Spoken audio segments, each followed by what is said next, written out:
ゆっくりレ夢ムです。マリサだぜ。マリサ、剛さんの動画は見た？もちろん、視聴したぜ。おっさん、ヨットじゃなくデートジャスト購入してたわよ。おっさんじゃなく剛さんと呼ばなきゃダメだぞ。あれだけヨットを購入してロレックス引退って言ってたのよ。販売員さんのファインプレイだぜ。コメントは読んだ？みんな引退が伸びて喜んでるぞ。温かいいじりコメントが多くて面白かったわ。剛さんの人柄がいいから、いい人が集まるんだろうな。剛さん、デートジャスト購入、引退延長おめでとうございます。それと、販売員さんにアドバイスもあるぜ。何のアドバイス？引退を延長する方法だぜ。どんな方法があるの？次は、GMT マスター 2GRNR を提案するんだ。そういえば探してたわよね。きっと、1年なんてあっという間だって、言って購入するぜ。さすがにそれはないんじゃないの？ロレックス沼を舐めたらダメだぞ。あの雰囲気の中で提案されたら抗えないぜ。ロレックス怖いわね。みんな抜け出せなくなって溺れてしまうんだ。購入制限中に禁断症状が出ないか心配ね。ロレックス病には、購入するという特効薬しかないからな。そういえば、最近購入動画をアップしている人が多いわよ。購入できている YouTuber さんが多くて驚くぜ。SNS でも購入報告をたくさん見るわよ。みんな購入できててめでたいのぜ。うちは全然購入できないじゃない。なんでなんだろうな。こっちが聞いてるのよ。おいパペのラッカー系はほんと難しいな。最近もマラソンには行ってるの？サボっていない？ちゃんとマラソンにはサボらず行ってるぞ。本当かしら？こたつの中でサボってるんじゃないの？レ夢ムと一緒にするんじゃないぞ。今日は最近の状況と今後の考察をしていくぜ。この番組は、時計の小話の提供でお送りいたします。腕時計の話題やロレックスマラソンに興味がある人は、チャンネル登録していただけると励みになるので、ぜひ、チャンネル登録していってほしいぜ。ゆっくりしていってね。今回は、日本橋、銀座周辺の状況を説明していくぜ。いつものルートじゃない。マラソンするのに勝手がいいからな。最初は、いつも通りなら日本橋三越からね。レ夢ムも覚えてきたな。お正月も終わったし人も少なくなったのかしら？年末年始の賑わいが嘘のように人は少なかったな。ロレックスも少なかったの？日本橋三越はほとんど並びがないから変わらないけどな。平常運転なのね。それでも後から来る人もいなかったから、少ないのかな。接客はどうだったのかしら？特に人が少ないからって、席に案内されることもなく普通かな。じゃあ、値上げや制限ルールが変わっても変化はないのね。変化は特に感じられなかったな。在庫もやっぱりなかったんでしょ？在庫確認には言ってくれたけど、時間も短かったな。マリサは、購入できそうな気配が全くないわね。希望モデルを絞ってるから提案を受けられたら終了だぜ。他のモデルを検討したりしないの？販売員さんにもよく質問されるけど断ってるぞ。意志が弱いから提案されたら購入しちゃいそうよね。特に制限ルールも変わって半年縛りがあるから慎重になるぜ。それなら希望モデル以外は見ない方がいいかもね。ロレックス沼は怖いからな。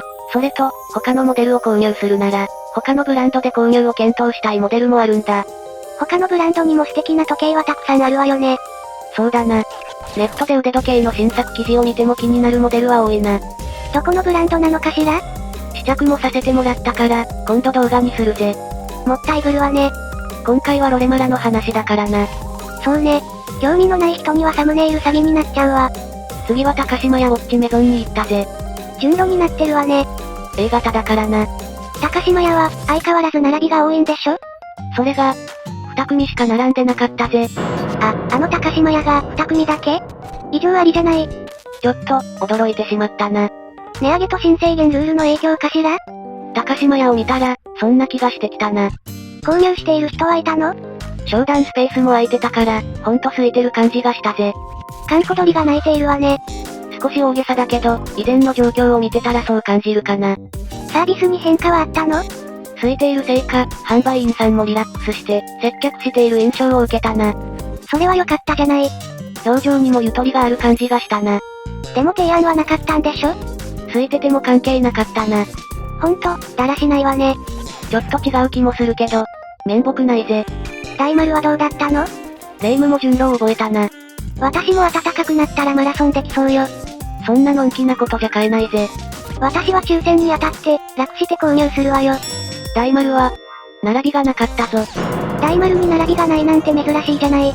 目を疑う状況だったぜ。大丸も普段より会話ができたな。そうなの？空いているせいか、裁かれている感じを受けなかったぜ。混んでないから、ゆとりがあるのかしら？普段は並びも多いから、販売員さんも余裕がないよな。販売員さんも、本心は余裕を持って接客したいのかもね。販売員の仕事を選んでるわけだから、そうだよな。じゃあ、気持ちよく仕事ができてゆとりがあったのかもね。そうかもしれないな。銀座にも行ったの？もちろん行ったぜ。並木はどうだったのかしら？並木も並びはなかったぞ。並木も人が少なかったのね。スーッと店内に入店できたな。外は寒いからよかったじゃない。男性の販売員さんが担当してくれたんだけど、モデルだけ聞いて、すぐに在庫確認に行ってしまったぜ。文字盤のカラーとかも聞かないで。疾風陣雷のスキルを発動してたな。そんなスキル発動しなくていいわよ。ささっと行って、ささっと戻ってきたぜ。並木は変化なしね。並木クオリティ。なんか、平常運転で安心してしまうな。並木が変わっちゃったら、半年後に剛さんも悲しむわよ。回し蹴りが飛んでこないと物足りなくなるよな。並木はそれでいいのよ。そういうことにしとこうな。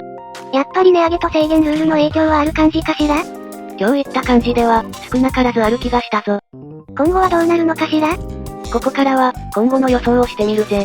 本題はここからね。前にも動画で言ったけど、値上げ自体の影響は、一時的だと思っているぜ。そうかしら？値上げ後に、少し影響が出るのは普通だと思うぜ。徐々に元に戻ると思うけど、制限ルールもあるから、並び自体は少なくなったと感じるかもな。そうかもしれないわね。ただ、新制限ルールがあるから希望モデルの妥協をしない人が増えてはくると思うんだ。ロレックスだから何でも売れるわけじゃなくなるのね。そうなんだ。事前来店予約に当選していったことがある人は、経験した人もいると思うんだけど、デートジャストのフル準備じゃないモデルを提案されやすい印象だ。事前来店予約に当選したら期待値が上がるもんね。フル準備じゃなくてもいいんだけど、ベゼルとブレスの組み合わせがちぐはぐな答えだな。売れ残りの感じかしら？そうだな。あの場の雰囲気で購入しちゃう人もいると思うけどな。事前来店予約の時のサービスは素晴らしいのよね。今後は、並びの店舗でもそういう在庫が残ると思うぞ。売るのが大変になるわね。販売側の視点で考えていくぞ。どうするのかしら？まずは、外国人の人にも積極的に販売するんじゃないかな。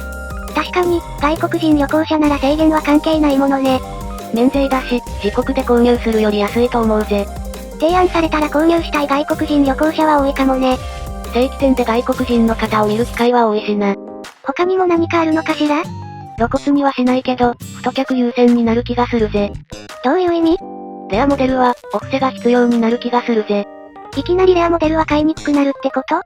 商売だからな、常連客優先になると思っているぜ。常連客は大切にするわよね。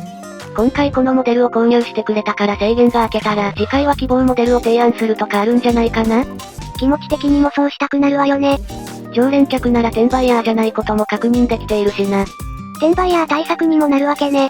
常連客は今後もロレックスを支えてくれるお客様だぜ。初めての人にレアモデルを提案するよりも、常連さんにレアモデルを提案する方がメリットがあるわね。常連客も、前回レアモデルを提案してくれたから、今回は販売員さんが勧めてきたモデルを購入するか、みたいな持ちつ持たれつの関係があると思うぞ。それが普通と言われたら普通よね。だから言葉は悪いけど、今回はお布施でデートジャストを購入して、購入実績を積んでいくみたいになっていくんじゃないかな。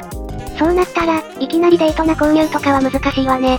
外商客も強いかもしれないぜ。富裕層は購入しやすくなるかもしれないわね。急には変わらないと思うけど、少しずつ変わっていくと思うぜ。そうなったら、制限ルールもまた変わるかもしれないわね。ロレックス人気はまだまだ続くと思うけど、マーケティングと分析がうまいから売り上げに影響が出たと感じたら制限ルールを変更してくると思うぜ。逆に変更がなければ影響は出てないということかしら？そう思うぞ。商売だから売り上げと利益を伸ばすことしかしないはずだぜ。今年1年、どうなっていくのか注目したいわね。1年後に振り返りをしてみようぜ。